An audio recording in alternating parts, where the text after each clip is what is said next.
Graça e paz do Senhor, meus amados irmãos.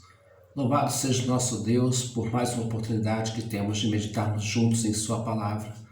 Eu quero pedir aos irmãos que abram comigo a carta de Paulo aos Filipenses, capítulo 2. Nós vamos ler do versículo 1 até o versículo 11.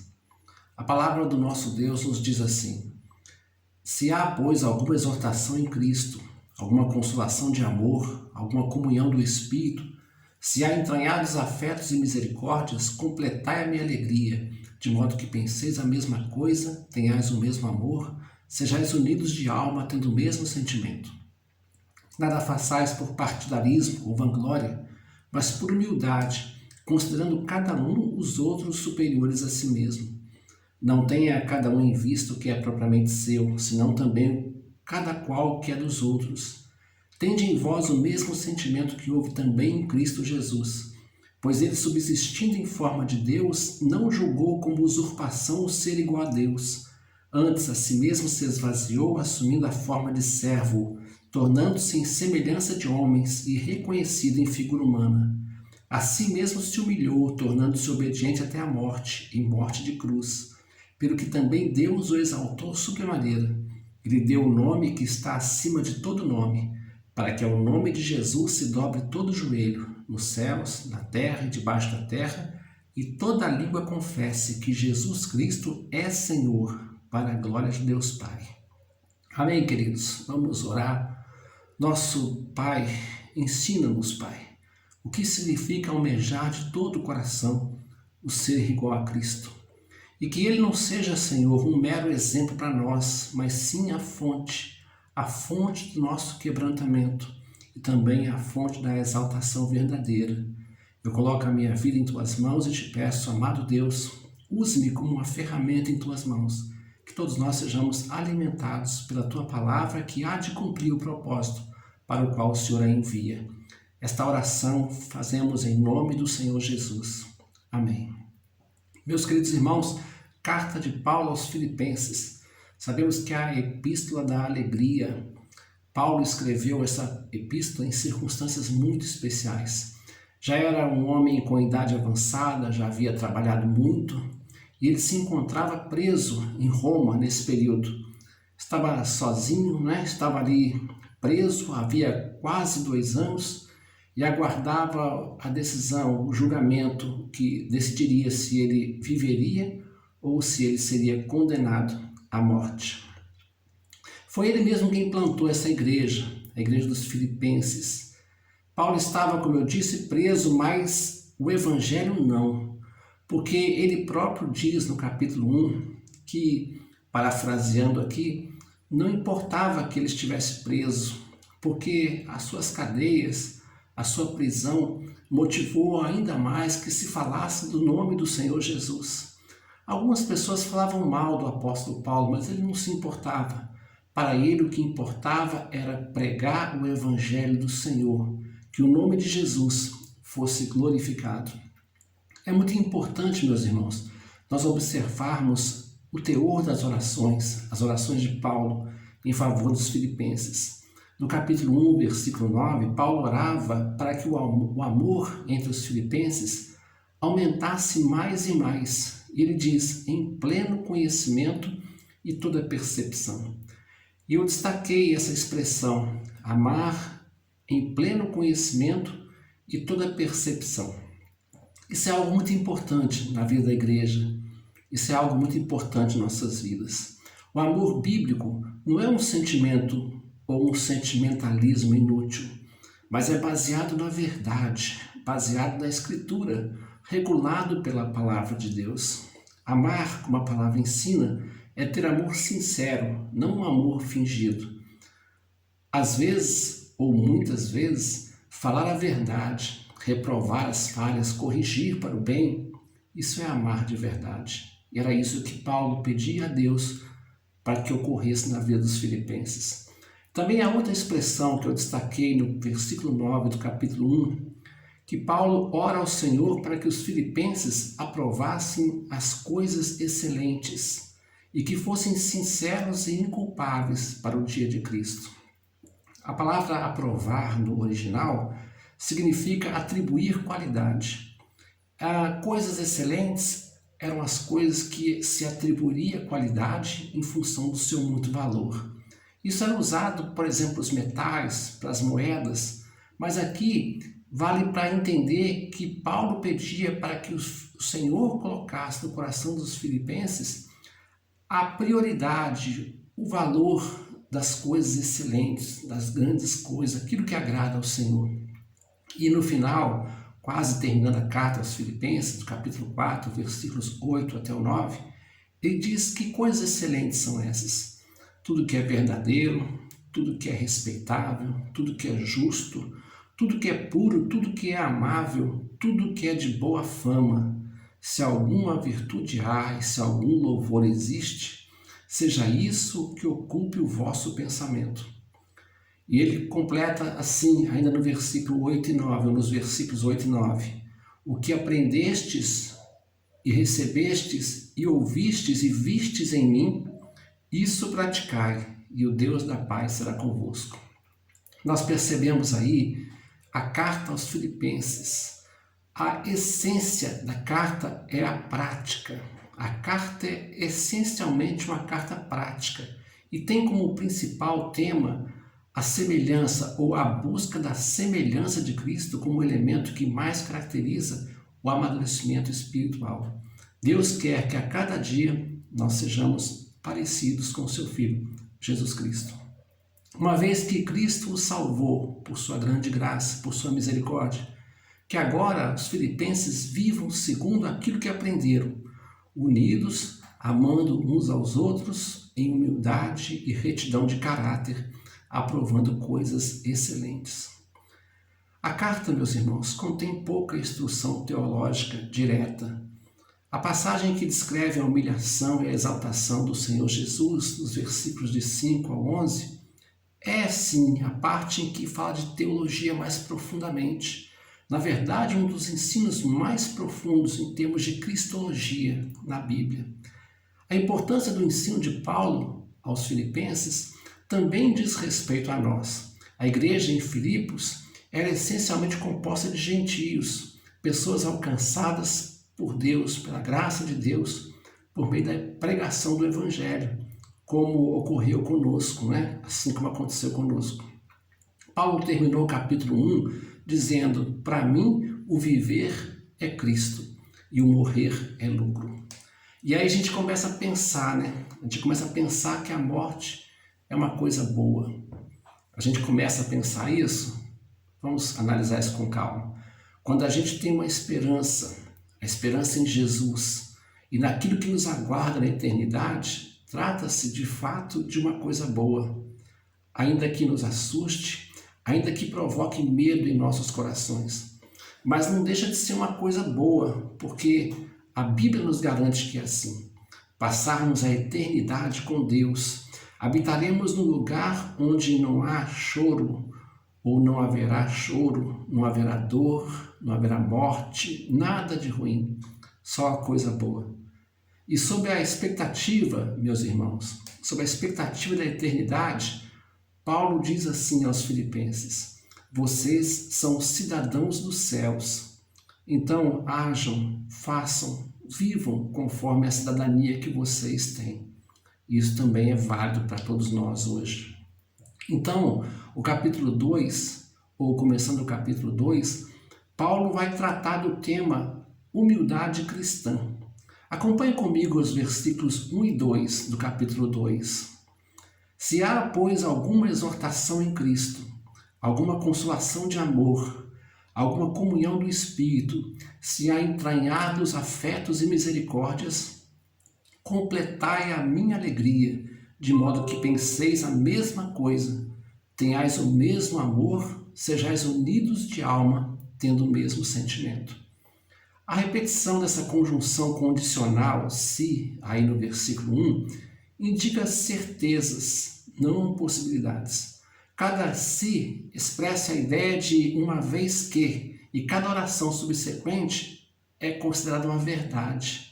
Então, uma vez que há exortação em Cristo, uma vez que há consolação de amor, que há comunhão do Espírito, que há entranhados afetos e misericórdias, uma vez que isso existe, que isso acontece, uma vez que são cristãos, filhos de Deus, transformados pelo Senhor, procedam como tal.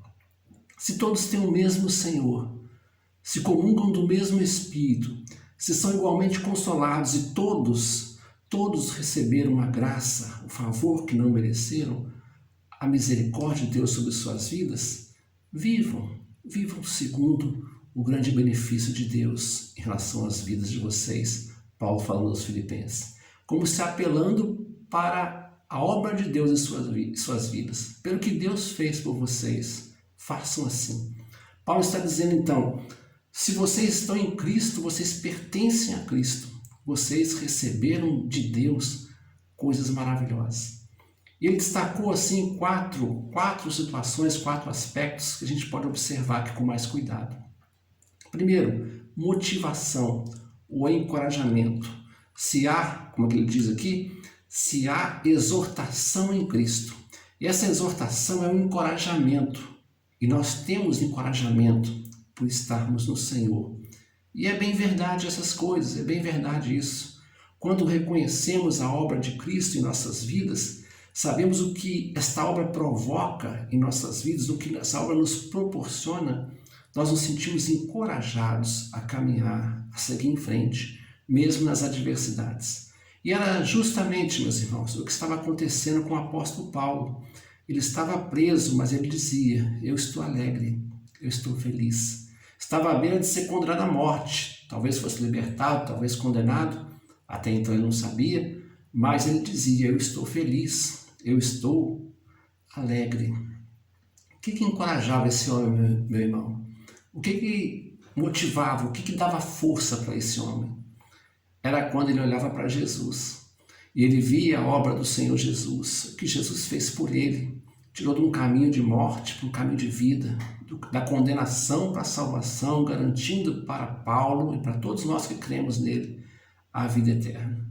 O segundo aspecto que ele elencou ali nos versículos 1 e 2, se temos alguma exortação, e exortação aí pode ser também dita como consolação, se temos alguma exortação ou consolação que vem de Deus, e aqui, meus irmãos, há um trabalho da Trindade, o trabalho do Pai, do Filho e do Espírito Santo. Porque Jesus morreu na cruz por nós e encheu o nosso coração de esperança. Ele fez isso porque antes, lá atrás, desde antes da fundação do mundo, Deus nos amou. É o que diz lá em Efésios capítulo 1, é o que diz em Romanos capítulo 8, também no capítulo 9, é o que diz em Malaquias capítulo 1, o que diz em Isaías, também em 2 Tessalonicenses capítulo 2 e por aí vai. Deus nos amou antes da fundação do mundo. Então Cristo entregou-se na cruz e o Espírito Santo gera em nosso coração essa comunhão, fazendo entender, fazendo que nós entendamos todo esse processo. Se você sabe que Deus é, ou sabe quem Deus é, sabe o que Ele fez por você, você certamente pertence a Deus. E Paulo fala também de entranhados afetos e misericórdias. E é interessante nós observarmos isso. É como se o nosso coração, se o nosso ser de dentro para fora fosse preenchido por um amor que não se pode conter. Esse amor, essa é a resposta daquele que entendeu a obra do Pai, do Filho e do Espírito Santo. O amor a Deus, a gratidão. Aquele que entendeu o perdão que recebeu por meio do sacrifício de Cristo, tem o coração cheio de alegria, tem o coração cheio de amor, entranhados afetos e misericórdias. Paulo está dizendo assim, se vocês entenderam a obra da Trindade, vocês foram preenchidos pelo amor do Pai. Então, completem a minha alegria. Paulo amava, meus irmãos, amava a igreja de Filipos. Paulo amava os filipenses. E no capítulo 1 ele fala coisas muito boas a respeito dos filipenses. Mas é provável que alguma coisa estava acontecendo por lá que motivou também esse comentário nessa carta com relação à humildade cristã.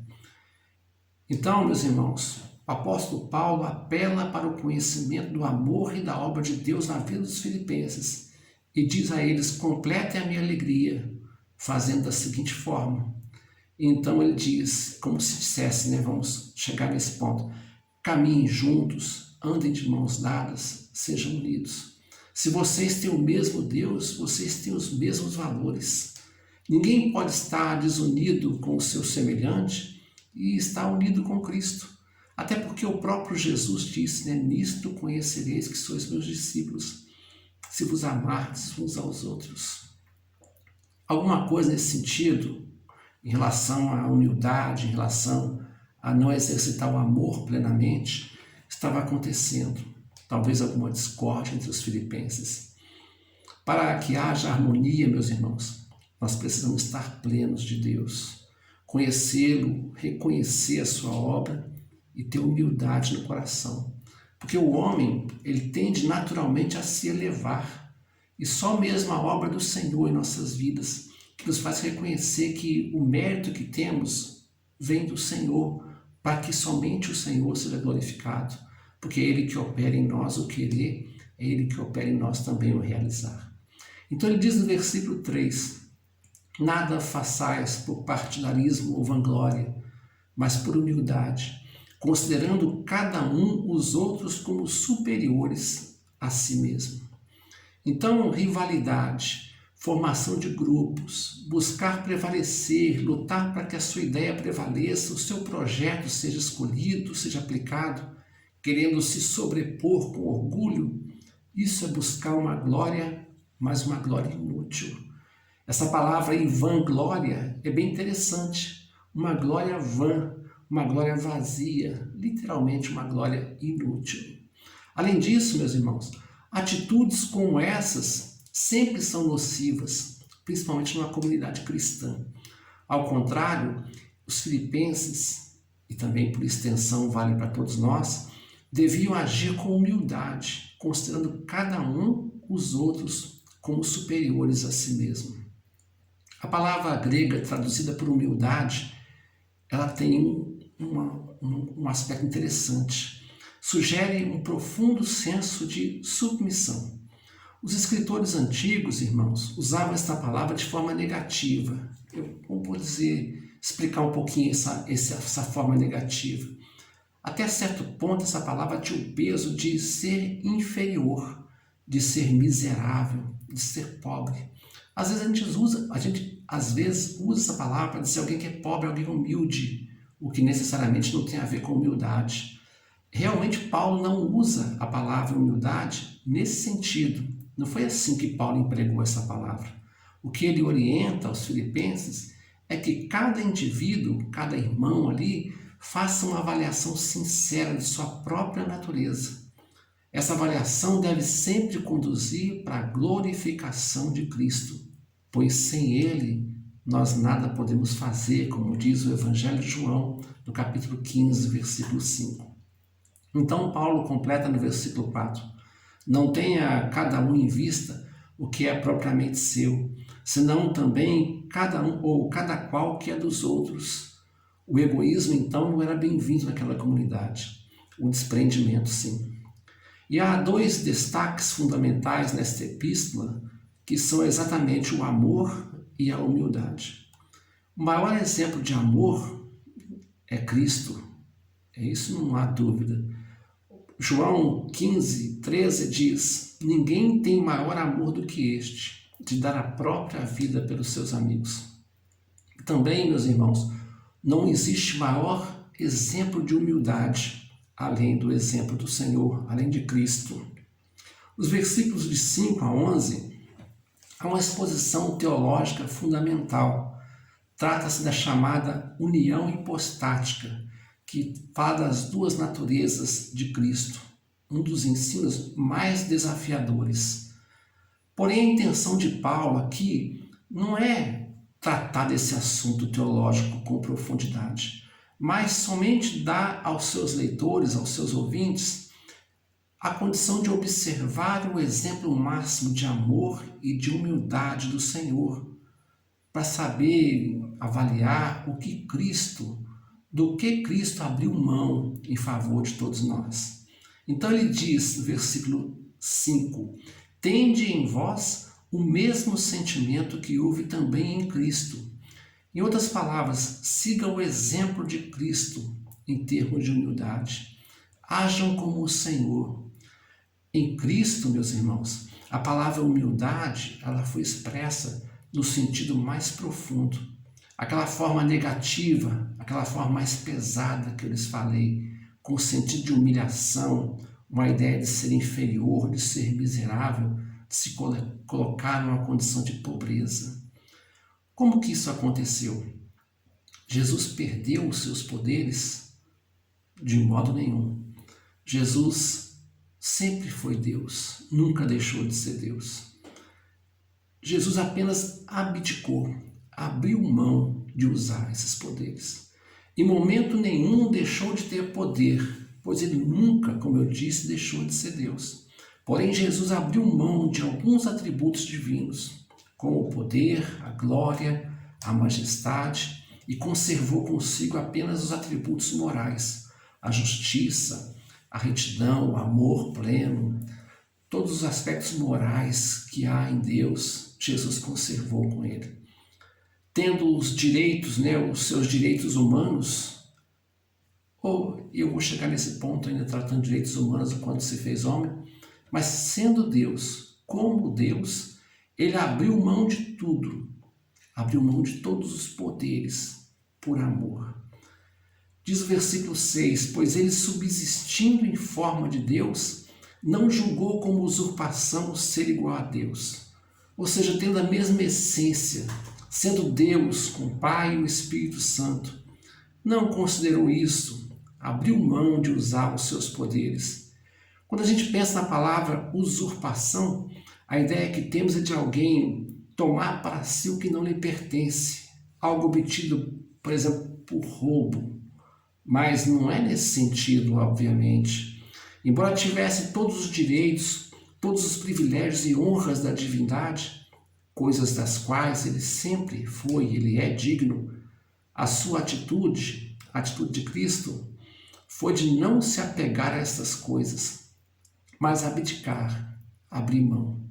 Versículo 7 diz, antes, ou seja, ao invés disso, pelo contrário, a si mesmo se esvaziou, assumindo a forma de servo, tornando-se em semelhança de homens e reconhecido em figura humana.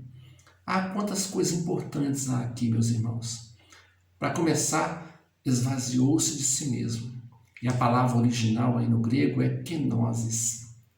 Não é um esvaziar-se da divindade, não foi isso.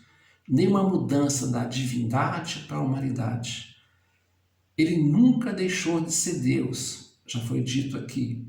Jesus renunciou aos seus privilégios, abriu mão de usá-los, embora ele sempre tivesse esses poderes. Ele esvaziou-se de si mesmo, ele deixou de usar tudo isso. Assumiu a forma de servo. Mais uma vez aqui o apóstolo Paulo usa a palavra forma para se referir à essência. Ou seja, como um servo verdadeiro, ele se fez como um servo verdadeiro, em total submissão ao Pai, e fez a vontade do Pai, sendo obediente até a morte. Tornou-se em semelhança de homem. Aqui, meus irmãos, nós podemos entender um Deus no corpo de homem. Um Deus no corpo humano. Assumiu todos os atributos da humanidade. Deus teve fome, Deus teve sede, Deus sentiu cansaço, Deus chorou, Deus morreu na cruz. E aqui agora fala sobre ser reconhecido em figura humana. E esse é um dos aspectos mais maravilhosos, se é que eu posso dizer, porque tudo isso é maravilhoso. Paulo afirma que havia muito mais nele, a sua divindade, do que as pessoas pudessem reconhecer naturalmente. Versículo 8 diz, a si mesmo se humilhou, tornando-se obediente até a morte e morte de cruz. Antes de falar do último degrau de humilhação do Senhor, sobre essa questão de ser reconhecido em figura humana, eu me lembro de Pedro, quando Jesus perguntou, quem dizem os homens que sou? E Pedro diz: Tu és o Cristo, o Filho do Deus vivo, Deus reconhecido em figura humana. Então a si mesmo se humilhou ainda mais, tornando-se obediente até a morte, e morte de cruz. Depois da humilhação da encarnação, Jesus humilhou-se ainda mais. Não exigiu, aqui sim, os direitos humanos normais como o homem, né? Julgamento justo, nada disso aconteceu com ele. Mas sujeitou-se a ser perseguido, sujeitou-se a sofrer nas mãos de pecadores, nas mãos dos incrédulos. Além disso, meus irmãos, Jesus chegou ao ponto mais baixo, ao extremo da sua humilhação, ao morrer como um criminoso. Quando fala morrer, obediente até a morte e morte de cruz. Ou seja, morreu como um criminoso, seguindo o plano que Deus estabeleceu. Mas Deus o exaltou, né? Deus fez dele alguém muito especial, que ele sempre foi. Versículo 9 diz: pelo que Deus também o exaltou sobremaneira, e lhe deu o nome que está acima de todo nome, para que ao nome de Jesus todo joelho se dobre, e toda língua, né? Todo joelho se dobre nos céus, na terra e debaixo da terra, toda língua confesse que Jesus Cristo é Senhor, para a glória de Deus Pai. Louvado seja o nome do Senhor. Concluindo aqui, meus irmãos, a carta aos Filipenses é uma carta amorosa. Paulo louva a Deus pela vida dos filipenses, os seus irmãos, agradece a generosidade, né? A generosidade da igreja, porque em um certo momento a igreja dos filipenses ajudou em ofertas com Paulo, e ele usa essa carta também para isso. Deixa entrever a carta de agradecimento, de amor, de alegria, também deixa entrever que havia necessidade de corrigir algum desvio em termos de humildade.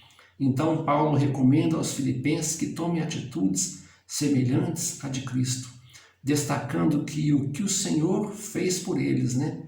Destacando toda a obra de Deus, do Pai, do Filho e do Espírito Santo, e dando o exemplo da humildade, da abnegação do Senhor, tornando indesculpável qualquer ação motivada pelo orgulho, qualquer ação motivada por uma atitude egoísta. Paulo destaca que o amadurecimento, ao longo da carta, o amadurecimento espiritual está em que os filipenses sejam cada dia mais parecidos com Cristo no seu proceder. Ainda que a força que eles precisavam para viver uma vida digna do Evangelho do Senhor, plena de alegria, plena de esperança, vinha do Senhor, do olhar para a obra de Deus, do olhar para o que Deus tem feito, tinha feito até então em suas vidas. E ao final, meus irmãos, ao falar do exemplo e da humildade de Cristo, Paulo acabou fazendo uma exposição teológica em relação às duas naturezas do Senhor, que é muito importante para a compreensão do Evangelho, que não é o objetivo hoje aqui, há profundidades tremendas para a gente estudar e aprender desta carta. Por ora, o exemplo de Cristo, a conduta do Senhor como exemplo para nós, para que vivamos cada vez mais parecidos com Deus, engajados no mesmo propósito, fazendo tudo como Ele nos ensina em sua vida. Aplicando, queridos, esta palavra em nossas vidas.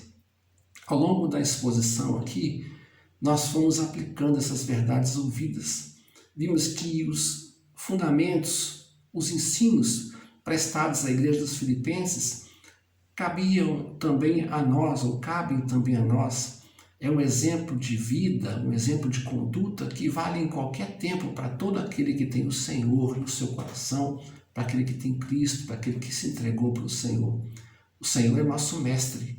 E mais que o nosso mestre, Ele é a fonte que nos motiva, que nos fortalece para caminharmos com alegria e em vitória até o dia glorioso, o dia de Cristo. Então, meus queridos, o que valeu para os filipenses também se aplica para nós, a fim de que tenhamos as mesmas atitudes a partir então do mesmo exemplo. Também, meus queridos, nos consola saber que esta força, a força que nos capacita a vivermos uma vida digna do Evangelho, é vem daquele que começou a boa obra em nós. lembrando que a boa obra em nós começou lá atrás, desde antes da fundação do mundo, quando Ele nos elegeu pela graça, quando nos remiu com o sangue de Cristo no sacrifício do Senhor e nos chamou eficazmente, nos fez nascer de novo, transformando nossos corações. Quando Deus inicia, meus irmãos, uma obra de salvação, quando Ele iniciou essa obra, Ele vai trabalhar até o final. Ele é poderoso para nos santificar a cada dia, nos transformando em todo o tempo, para sermos parecidos com o seu Filho Jesus. Deus quer transformar a mim e a você na imagem do seu Filho, por meio de um processo chamado santificação, que advém, queridos, esse processo de santificação advém da obediência, da prática da palavra de Deus. Amém? Louvado seja o Senhor. Vamos orar nesse instante. Senhor Todo-Poderoso, que a humildade esteja presente em nossos corações. Ajude-nos, Pai, sempre a reconhecer a obra do Senhor em nossas vidas, a compreender que nós não somos nada sem o Senhor. O Senhor é tudo, o Senhor opera em nós e sem o Senhor nada podemos realizar. Que o olhar para Cristo, meu Pai, nos encoraje a caminhar com alegria, sabendo que o Senhor garantiu para nós a salvação, a entrada no Teu reino. E que nada somos, Pai, nada somos sem Ti, mas que no Senhor nós somos mais que vencedores, por causa do Teu amor e por causa da Tua graça. Em nome de Jesus Cristo, continue, Senhor, a Tua obra. Continue quebrantando os nossos corações. E se há algum motivo, Deus, de nos exaltarmos, seja por pertencer ao Senhor, por sermos alcançados pela Tua grande misericórdia. Nós Te louvamos, Senhor Todo-Poderoso. Nós somos gratos. Por isso, em nome de Jesus Cristo, nós dizemos: obrigado, Senhor, por tão grande amor, por tão grande salvação. Obrigado por nos conduzir a cada dia no exemplo do nosso Mestre, no exemplo do nosso Senhor Jesus Cristo. Amém. Louvado seja Deus.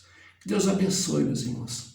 Que a palavra de Deus te fortaleça, que a palavra de Deus te transforme, que o exemplo de amor, de abnegação, de humildade do Senhor seja presente em sua vida e que, assim como Paulo, a sua vida seja uma vida de alegria, uma vida de paz, uma certeza, uma esperança que é certeza no coração de que o Senhor reservou para nós o melhor. Nós vamos estar no céu com o nosso Deus, assim que Ele nos chamar, quando Ele nos chamar para isso, sim, estaremos com o nosso Pai.